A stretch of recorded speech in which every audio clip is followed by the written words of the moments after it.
Playtonic, the independent developer behind upcoming platformer and Banjo Kazooie spiritual successor Yooka-Laylee, has dropped popular YouTuber JonTron, aka Jon Jafari, from the game's voice acting cast.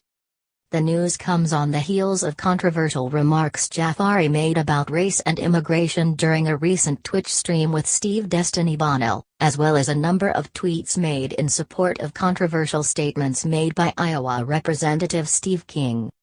We recently became aware of comments made by voice artist JonTron after development on Yooka-Laylee had been completed, developer Playtonic told GamesIndustry.biz in a statement. JonTron is a talented video presenter who we were initially, 2 years ago, happy to include as a voice contributor in our game, the developers said. However, in light of his recent personal viewpoints, we have made the decision to remove JonTron's inclusion in the game via a forthcoming content update. For his part, JonTron has expressed disappointment and understanding over the decision. Jafari has also released a statement clarifying his remarks during the debate with Bonnell. With regards to Playtonic's decision, I think it makes good business sense. Playtonic's first responsibility is to the bottom line. If they see Jafari's involvement in the game as a threat to Yooka-Laylee or to the business, cutting that time makes sense. It's well within the company's right to work with whomever they choose, and to not work with someone whose views they find distasteful. As far as Jafari goes, I think his statement on Twitter was very responsible, and I'm glad he isn't turning this into a feud with the developer. That's a smart, mature response, and I hope his followers and fans follow suit.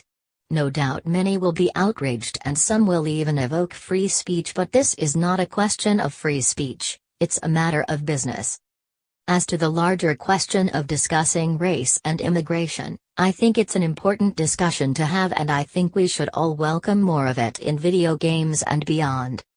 Still, I think it's even more important to come prepared and to be thoughtful about issues that are far from, well, black and white.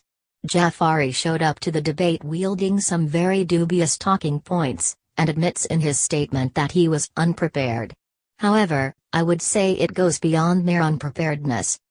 When he asks what is it that's so offensive about white people wanting to preserve their demographic majority, I can only guess he hasn't thought it through.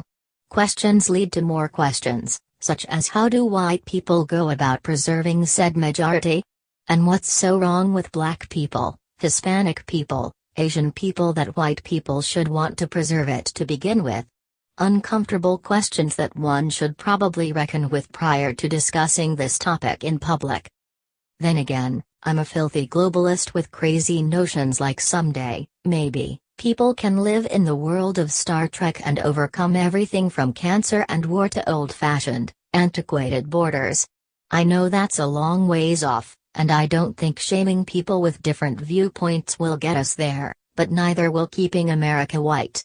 Nationalism is bad enough, race-based nationalism is a bad poison. I have a simple philosophy. We're better off thinking about the world as an economy that we share and grow and cultivate together. In any case, Jafari has a right to whatever beliefs he ascribes to, and can say whatever he believes to be true. And Playtonic has a right not to work with him over those beliefs and words. Actions and words have consequences, one way or another.